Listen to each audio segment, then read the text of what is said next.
ஓம் முருகா வெற்றிவேல் முருகா. வேலுண்டு வினையில்லை, மயிலுண்டு பயமில்லை. என் அன்பு மகளே, உன்னிடம் சற்று நேரம் பேசுவதற்காகவே உன் அப்பா நான் உன்னை தேடி வந்துள்ளேன். எனக்காக சிறிது நேரம் கேள் தங்கமே. உனக்காகத்தான் இந்த பதிவு.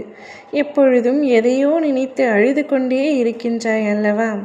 நீ அழுக பிறந்தவள் அல்ல தங்கமே, ஆள பிறந்தவள். வாழ்க்கையில் நீ செல்லும் இடமெல்லாம் துன்பமும் கஷ்டமும் அவமானமும் உன்னை நிழல் போல தொடர்ந்த காலம் இப்பொழுது உனக்கு கடந்த காலமாக மாறப்போகின்றது. வெளிச்சம் என்னும் நிகழ்காலத்தில் நீ பேரொளியாய் ஜொலிக்கப் போகின்றாய். நீ வெற்றி பெறுவதற்கு என்ன விஷயங்களை எல்லாம் விட்டு கொடுத்தாய்? நீ சந்தித்த துன்பம், நம்பி உன்னை ஏமாற்றிய நபர்கள், சூழ்நிலை என அனைத்தும் உன்னை சூறாவளியாய் சூழ்ந்த போதும் அதற்கு எதிராக போராடி மேல் ஓங்கி நின்றாய். உன்னுடைய மன தைரியம் எத்தகையது? மற்றவரின் பேச்சுக்கள் உன்னை அம்பு போன்று காயப்படுத்தினாலும் எழுந்து நின்ற நீ நிச்சயம் வெற்றிக்கு பேர் கொண்ட ஆன்மாதான் தங்கமே. உன்னை வளரவே கூடாது என்று நினைத்தவர்கள் முன்னிலையில் விருச்சகமாய் வளர்ந்து நிற்கப் போகின்றாய்.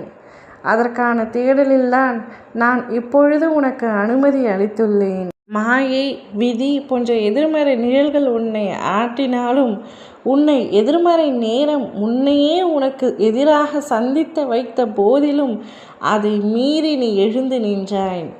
என்ன கம்பீரம் என் செல்ல குழந்தைக்கு என்று நான் பூரிப்பு அடைந்தேன். தேடிய விஷயங்கள் உனக்கு பதிலளித்ததா? அதனால்தான் உன் மனம் அமைதி அடைந்தாயா என்று யோசித்து பார்த்தங்கமே. எவ்வளவு கஷ்டம், எவ்வளவு துன்பங்கள், எவ்வளவு துயரங்கள், எவ்வளவு அவமானங்கள் அனைத்தையும் கடந்து வந்து விட்டாய்.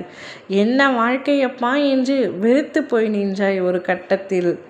ஆனாலும் என் மீது உனக்கு நம்பிக்கை குறையவில்லை. நம்பிக்கை ஒரு நாளும் வீண் போகாது என் கண்மணி. என்றைக்கும் ஒன்றை மட்டும் புரிந்து கொள். உன் சுழற்சியான எண்ணங்கள் தான் உன் நிம்மதி தொலைவதற்கான காரணம். எதற்கும் அஞ்சாதே மகளே. தைரியமாக போராடு. மனதளவில் நொறுங்கி போய் உள்ளாய் என்பதை உன் அப்பா நான் அறிவேன். நிச்சயமாக உனக்காக விடியும் காலம் வந்துவிட்டது. உன்னோடு தான் நான் இருக்கின்றேன். வருத்தப்படாதே, அழுகாதே, உன் மீது குற்றமாக எதையும் கருதாதே. தோல்வி வரும்பொழுது என்னாலும் துவண்டு போகாதே. துன்பத்தை பெரிதாக நினைத்து இன்பத்தை இழந்து விடாதே. உனக்கு நிறைய வாய்ப்புகள் இருக்கின்றது, காலங்களும் இருக்கின்றது. அவை உனக்கு சாதகமாக மாற்றிக்கொள்வதற்காகத்தான் இந்த சின்ன சின்ன சறுக்கல்கள் என்பதை உணர்ந்து புத்துணர்ச்சியோடு செயல்படும். யாரும் உடனில்லை என்று கலங்காதே. திரும்பிப்பார். உன் அருகில் உன் அப்பா நான் இருக்கின்றேன். நான் எப்பொழுதும் உன்னை விட்டு விலகுவதே இல்லை. நான் விலகி போகும்படி நீ செய்வதும் இல்லை. நிம்மதியான இடத்தை நீ அடையத்தான் போகின்றாய். என்னுடைய பரிபூரண அருளும் ஆசிர்வாதமும் எப்பொழுதும் உண்டு. நீ ஒரு நாளும் நீ அழக்கூடாது தங்கமே. உனக்கான காலம் இப்பொழுது வந்துவிட்டது. நீ அழ பிறந்தவள் அல்ல என்பதை உன் மனதில் நீயே சொல்லிக்கொண்டே இரு. உன் அப்பா உன்னுடன் இருக்கின்றேன். ஓம் முருகா வெற்றிவேல் முருகா.